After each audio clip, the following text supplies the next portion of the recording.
Onizuka. Ah là là, que dire de cette personne qui à première vue vous laissera croire que c'est un bon à rien. À savoir que tous ceux qui l'auront croisé l'auront jugé.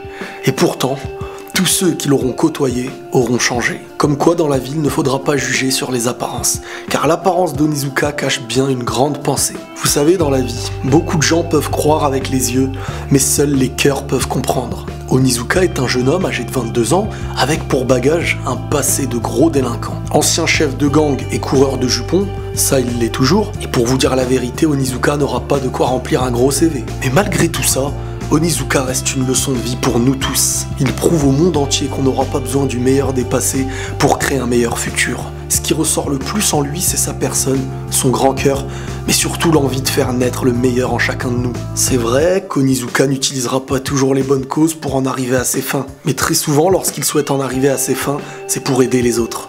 Et vous savez quoi? Le secret qui se cache derrière Onizuka? Le fait de vouloir devenir professeur. Chose honorable, mais non pas pour enseigner du français ou de l'histoire géo, non. Plutôt pour côtoyer tout plein de jeunes filles.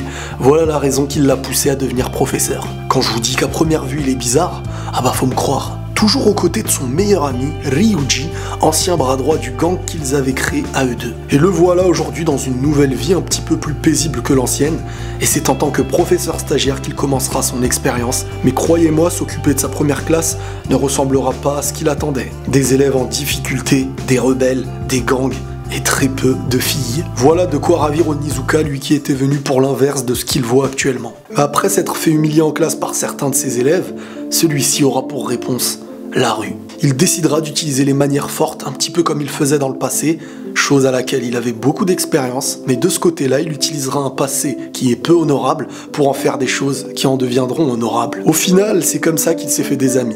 Malgré ses grosses faiblesses, il sera utilisé et très souvent ridiculisé par les plus intelligents de ses élèves. Mais en dehors de ça, et malgré le mal qu'on peut lui faire, Onizuka fera tout pour résoudre les problèmes psychologiques, familiaux, et les autres problèmes que tous ses élèves pourront avoir. Et pour premier cas, c'est une jeune fille qui déprimait suite à un déménagement dans une grande maison. Alors qu'avant, ils étaient moins riches et vivant dans une petite maison, tout se passait bien. Sa famille était proche, son père aimait sa mère et tout le monde était soudé. Depuis l'achat de cette grande maison, la richesse a commencé à séparer cette famille. Et les murs venaient à séparer les pièces autant qu'ils commençaient à les éloigner. Onizuka, petit à petit, décida de s'en charger personnellement. Et c'est en prenant le risque d'entrer chez cette famille, accompagné d'un très gros marteau pour détruire ce mur. La famille qui était à deux doigts d'appeler la police, le prenant pour un fou, à l'avenir cette famille va commencer à comprendre la symbolique de cette action. L'importance qui existe dans l'union d'une famille par exemple, et que parfois à force de richesse, à force de travail, et de toujours en vouloir plus, on en arrive plus facilement à séparer une famille qui avait tout pour être proche, et même dans la difficulté financière. Et c'est sa première leçon, j'ai envie de dire, en tant que professeur.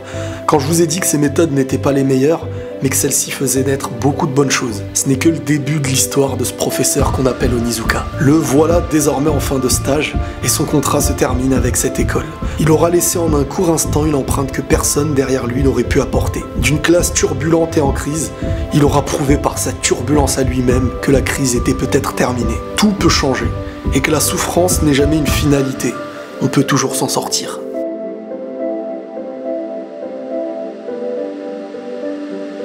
Fin de la première leçon, on commence avec la seconde.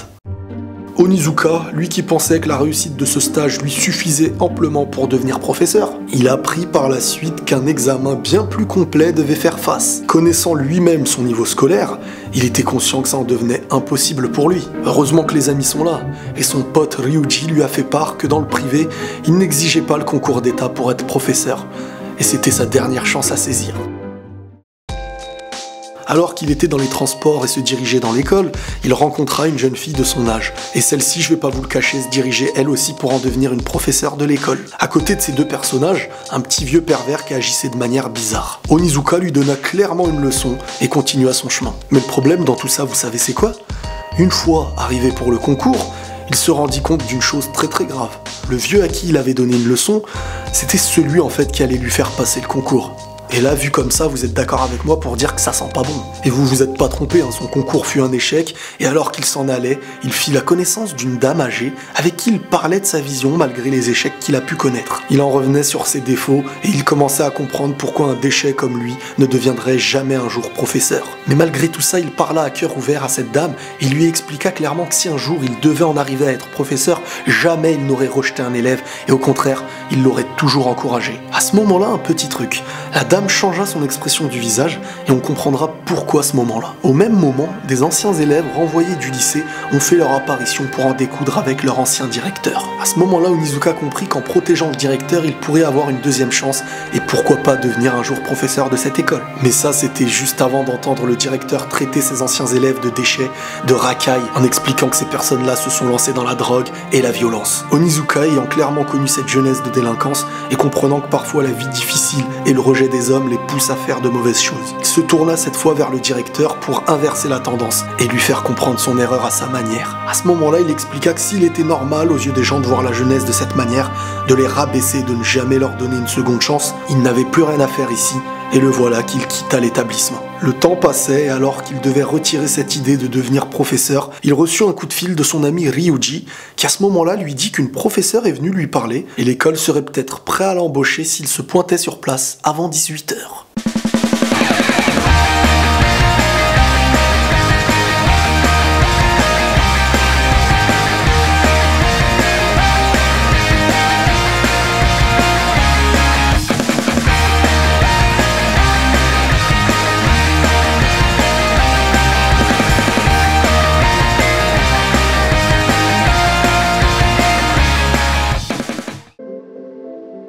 Lorsqu'Onizuka souhaite quelque chose, il est prêt à tout et n'abandonne jamais. Comme promis, le voilà devant cette école, mais tout le monde avait l'air d'être parti. Et alors qu'il ne restait que la dame âgée à qui il avait parlé il y a quelques jours avant, celui-ci était en fait face à la grande directrice de l'école.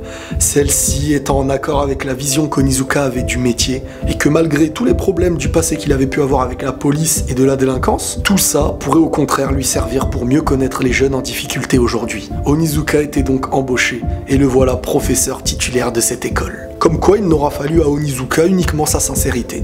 Et le fait d'avoir agi en défendant sa cause, en s'attaquant au directeur au lieu des délinquants qui venaient pour s'en prendre à celui-ci, il avait prouvé à cette directrice sa manière de voir le monde et de ne jamais désespérer envers les gens. Et au contraire parfois leur donner une lueur d'espoir pour leur prouver qu'ils étaient capables de mieux. Et au final, d'une chose qui a failli le faire perdre, il aura gagné. Être professeur, c'est faire face à la génération de demain. Mais surtout, faire face à plein d'êtres remplis de problèmes. Parfois les jeunes sont isolés et solitaires, beaucoup sont rabaissés, et tout ça dans le plus grand des silences. Le milieu scolaire nous enseigne, mais le milieu scolaire parfois nous fait naître beaucoup de rejets chez nous-mêmes. Certains sont en difficulté, et d'un autre côté nous rejetons parfois celui qui avait tout pour réussir, et beaucoup se sont vus transformés en quelque chose qui n'a plus l'espoir d'avancer. Il n'y a aucune raison de faire le mal, et nous sommes tous coupables de la douleur qu'on fera naître chez les autres. Parfois, l'ingrédient qui a fait de nous ce que nous sommes, c'est le départ d'une construction que certains ont empêché d'avancer. La délinquance ne vient pas du hasard ou du plaisir de l'être, bien que la responsabilité de celui-ci lui revient en priorité, c'est normal, mais la création de cette chose ne vient pas uniquement de lui-même. Ce qui doit être rappelé à celui qui vit ses difficultés, c'est qu'il n'est pas un incapable, et parfois j'ai envie de dire que celui-même qui se considère comme un incapable peut devenir quelque chose qu'il ignorait toute sa vie. Onizuka est le genre d'homme qui a compris cette manière de voir les choses et à chaque fois qu'il verra quelqu'un dans la difficulté, il rentrera dans sa vie privée pour qu'un jour il y ressorte mais le problème sera résolu. Ça avait commencé avec une fille qui rêvait de retrouver le plaisir et la joie familiale. Onizuka est venu pour casser le mur qui empêchait cette famille de se retrouver. Un autre élève se voyait rabaissé et agressé par les filles de sa classe. Celui-ci était à deux doigts de se suicider et c'est alors qu'Onizuka sauta dans le vide en risquant sa propre vie pour sauver cette personne du suicide. Mais c'est pas tout. Onizuka a sa manière de fonctionner, et celui-ci s'en est pris clairement aux filles qui l'agressaient en les humiliant, non pas par plaisir, mais surtout pour leur faire comprendre que la douleur et l'humiliation qui peut être ressentie chez la personne agressée se doit d'être compris par la personne qui agresse. À chacune de ces leçons, Onizuka fait vivre deux situations. Il fait ressentir à l'agresseur le sentiment d'être la victime, et de l'autre côté, il conclut toujours l'histoire en laissant une seconde chance de se racheter. À première vue, tout le monde a haï Onizuka, mais même si tu lui fais du mal, et qu'un jour tu as besoin de lui, il sera toujours là pour t'aider. Et c'est pas l'humiliation qui l'arrêtera. Tout le monde aura essayé de le mettre au plus mal, mais malgré tout ça, il avait clairement une longueur d'avance sur les autres. Sa motivation de ne jamais abandonner et de toujours tout risquer pour les autres, autant qu'il risquerait pour lui, ne peut que faire changer d'avis la vision qu'on avait de lui. Et malgré l'objectif premier de la classe de faire virer tous les professeurs qui passeront, petit à petit, beaucoup de ses élèves se rallieront à lui. Onizuka poussera ses élèves à réaliser leurs rêves, et même si ceux-là ont l'air impossibles, il rappellera qu'il est impossible uniquement chez celui qui abandonne. Il donnera de sa personne pour emmener par exemple Tomoko, une fille maladroite que tout le monde moquait, et il lui fera naître son potentiel pour en devenir une grande star, lui faire réussir ses rêves de devenir celle qu'elle deviendra. Il risqua même son travail en sauvant la vie de celle qui faisait tout pour ruiner la sienne. Alors qu'il avait le choix entre garder son métier et risquer de le perdre, pour sauver celle qui lui voulait du mal, il prit le risque de tout perdre. Je vais pas vous raconter toutes les meilleures histoires d'Onizuka pour ne pas gâcher la joie de connaître ce manga, mais n'abandonnez jamais vos rêves. Car parfois, même si vous n'arrivez pas à celui-ci, vous trouverez sur le chemin un trésor qui vous rappellera que le rêve de départ n'est pas toujours le rêve de la fin. Fin du premier trimestre.